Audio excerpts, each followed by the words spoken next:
علماء کے ڈاکٹر فرحت ہاشمی صاحبہ کے متعلق اپنا پوائنٹ آف ویو، میری والدہ ان کے اور زوجہ ان کے لیکچر بہت سنتی ہیں، میں تو ان کو ایک مومنہ سمجھتا ہوں، میری ویڈیوز ان کے حق میں موجود ہیں، علماء ان کے بہت سخت خلاف ہیں، اس کی وجہ یہ کہ علماء کی چھٹی کرا دی انہوں نے قرآن کو عام کر کے۔ تو ڈاکٹر فرحت ہاشمی انجینئر محمد علی مرزا لکھیں،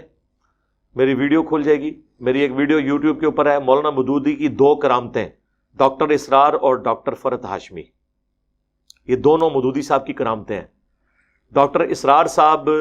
میٹرک میں پڑھتے تھے، انہوں نے خود بتایا بیان القرآن میں سورہ یوسف کی تفسیر کے دوران کہ ہم میٹرک کے سٹوڈنٹ تھے اور پارٹیشن کے وقت انڈیا کا جو علاقہ ہے محصور، اس میں ہم محصور ہو گئے، ہم وہاں پہ مورچے کھود کے بیٹھے رہتے تھے۔ میرا بڑا بھائی جو ہے وہ ترجمان القرآن رسالہ مولانا مودودی کا ان دنوں نکلتا تھا، تو وہ لے آتے تھے، تو پورا دن کرنے کا کوئی کام نہیں ہوتا تھا، ہم وہ رسالے میں سورہ یوسف کی تفسیر پڑھا کرتے تھے، تو میرا قرآن کی طرف شغف ہوا، پھر مودودی صاحب کے اسٹوڈنٹ بھی بنے، اللہ تعالیٰ نے ان سے بہت بڑا کام لیا۔ ڈاکٹر فرحت ہاشمی کے جو والد تھے وہ سرگودا میں جماعت اسلامی کے امیر تھے، ان کی یعنی پورا بلٹ اپ فرحت ہاشمی کا ان کے والد کی تربیت کی وجہ سے ہوا ہے، اور ان کے والد کو سارا دینی ذہن مولانا مودودی کی وجہ سے ملا۔ تو بلکہ مولانا مودودی کی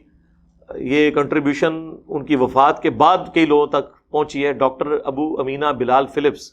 جن کی وجہ سے 10,000 سے زیادہ امریکن فوجی اور دوسرے لوگ مسلمان ہوئے ہیں، اب وہ بھی مودودی صاحب کی انہوں نے کتاب پڑھ کے وہ مسلمان ہوئے تھے۔ پھر وہ سعودیہ میں آئے، انہوں نے عربی میں ڈپلومہ کیا، پھر حدیث کی ڈگری حاصل کی، پی ایچ ڈی کی، اور آج وہ لوگوں کو اسلام کی طرف بلا رہے ہیں۔ مولانا مودودی کی کرامت ہے۔ تو ڈاکٹر فرحت ہاشمی کے جو خاوند ہیں ادریس، ڈاکٹر ادریس زبیر، وہ ان سے میری ملاقات بھی ہوئی ہے 2-3 دفعہ، بڑے ڈیسنٹ آدمی ہیں۔ تو وہ بھی ماشاءاللہ مودودی صاحب کی انہوں نے کتابیں پڑھی ہوئی ہیں اور بڑا لائک کرتے ہیں ان کو۔ دنیا میں میرا یہ دعویٰ ہے کہ دنیا میں قرآن کے اوپر جہاں کہیں بھی اس ماڈرن ایج میں ان 100 سالوں میں بات ہو رہی ہے، اور یہ تو میں احتیاطاً کہہ رہا ہوں آپ لوگوں کے ڈر کی وجہ سے، میں یہ کہتا ہوں 1400 سال میں کسی نے قرآن کی وہ خدمت نہیں کی، چلے صحابہ تابعین تبع تابعین کو ہم نکال دیتے ہیں،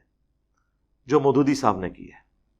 دنیا میں جہاں کہیں بھی قرآن کے اوپر بات ہو رہی ہے، ڈیپ ڈگ کریں، مودودی صاحب نکلیں گے۔ امریکہ میں اگر نعمان علی خان بات کر رہے ہیں تو نعمان علی خان ڈاکٹر اسرار صاحب کے شاگرد ڈاکٹر عاصم ان کے شاگرد ہیں، تو مودودی صاحب آ گئے۔ دنیا میں آپ کوئی بندہ بھی دیکھیں جو قرآن کے اوپر کام کر رہا ہے، اس کو ڈیپ ڈگ کریں گے، پیچھے مودودی صاحب آئیں گے، تو ان کی بہت بڑی کنٹریبیوشن ہے۔